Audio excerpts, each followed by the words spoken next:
The Treasurer, Josh Frydenberg, joins me live from Parliament House. Treasurer, welcome. We have no idea when or how this pandemic is going to end. How is it even possible to formulate a recovery plan in the budget or discuss a possible way out of this recession? Well, Lee, you're absolutely right. It's very difficult in this environment to act with any certainty about some of the economic numbers. I mean, if you go back to March, the Federal Treasury was expecting the June quarter to fall by around 20%.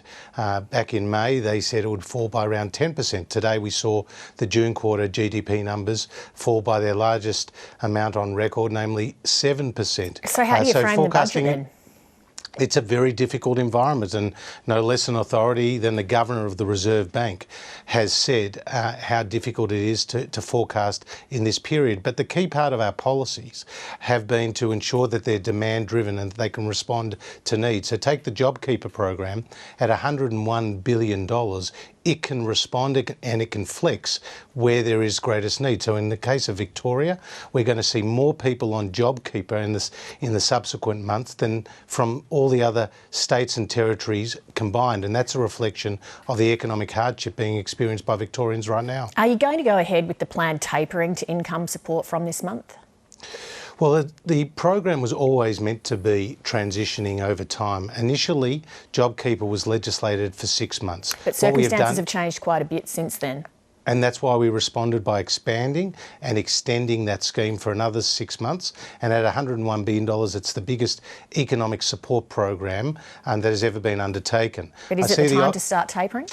Well, I think it is important to transition because outside of Victoria, the jobs are coming back. 7 out of our 8 jurisdictions are actually opening up and easing restrictions. Of the 1.3 million Australians who lost their job or saw their hours reduced to zero since the start of this crisis, we've now seen 700,000 or more than half come back. And of the 340,000 jobs that were created in the last 2 months, importantly, 58% of those have gone to women and 44% have gone to young people. So there is some hope. There is a light at the end of the tunnel. We just need to get the virus under control. Of the 657 COVID deaths in Australia, 4 have been under the age of 50. That means that the majority of the working population is being asked to take a huge and indefinite hit to their economic well-being, their social well-being, their mental health, when their own personal risk is very low. So far, Australians are by and large on board with that policy approach. But has the government done any modelling as to how long that compliance will last, particularly once you start to remove income support? Well, our belief is that Australians will follow the medical advice, and that has been our experience to date. But every life is important. I don't think you should be comparing the life of an elder Australian to a younger one. We need to do everything we can to save both cohorts of our population. That's why we've invested record amounts in their health response. That's why we've deployed 1,700 plus personnel from the Australian Defence Force to Victoria. We've set up AUSMAT teams and other medical professionals, because everything we are doing is designed to get this health crisis under control, because only when you get the virus under control can you get the economic recovery. Some states with negligible coronavirus cases, as we heard in Laura Tingle's piece, keeping their borders shut, and they can do that partly because their populations aren't feeling the full economic pain of the pandemic because of the income support payments. Should states keeping their borders closed now stump up for those payments themselves?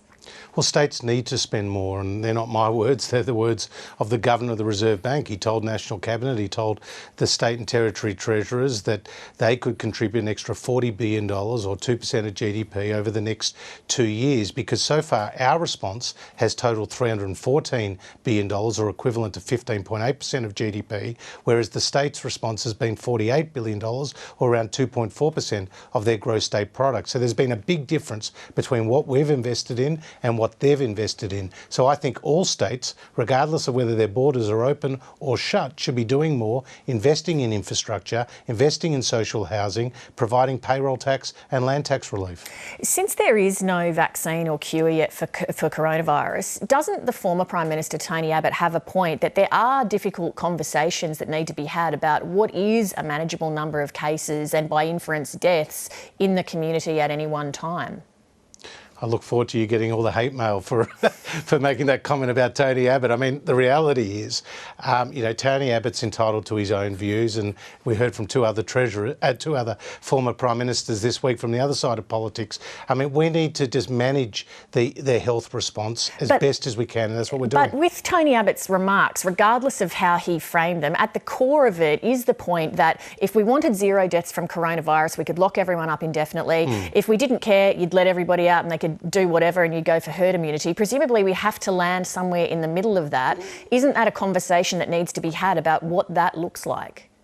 Well, we've never been seeking to eliminate the virus. I think that's an important point to make. Our strategy is all about suppression, and that's why the contact tracing and testing is so critical. You see, in the last 24 hours, you've seen 17 cases in New South Wales, but you haven't seen their border closed like you've seen in Queensland or Western Australia. They've managed to deal with the virus much better than I think other jurisdictions have. So you need to take into account the economic impacts of your policies, and that's why I've been so vocal, as well as the business community, in calling for Victoria to provide a roadmap out of stage 4. The public's constantly told we're all in this together, but the burden is unequal, particularly when you look at the evidence of the death toll in aged care. Hundreds of people. Those Australians in care are paying a higher price than any other group in society because they're weak, they don't have a voice, they're out of sight. Since 2017 alone, there have been 12 reviews into the quality of aged care in Australia, and few of the recommendations have been implemented. How can anybody in government live with that? Well, as you know, there's a Royal Commission underway. We've already announced an investment of more than $1.5 billion in aged care in response to this pandemic. But Treasurer, what I'm pointing to is the problems in aged care have been highlighted for a really long time, and politicians on both sides seem to have sat back and not done that much about it, and we're paying the price now. Well, I would accept there's some real challenges in that sector, and that is why the Royal Commission is underway, and we await its findings early next year. But why has it taken that for something to happen? As I said, 12 reviews since 2017. And there have been a number of changes that have been introduced over that time. But when you look at the aged care sector, we have been increasing our funding. We will be spending more within this year's budget. Just this week alone, Lee, we announced $560 million of additional funding for aged care, with support to those providers as well as directly to the workforce to provide greater support to them, because they're so critical in this pandemic. And of course, after we receive the Royal Commission report, I think there will be a very substantial response from the government, which will be contained in the budgets thereafter. Treasurer, thank you. Good to be with you. Hi, I'm Lee Sales. Thanks for watching this story. If you'd like to watch more of 730's stories, they are on the left of your screen. And tap on the button below to subscribe and get the latest from ABC News.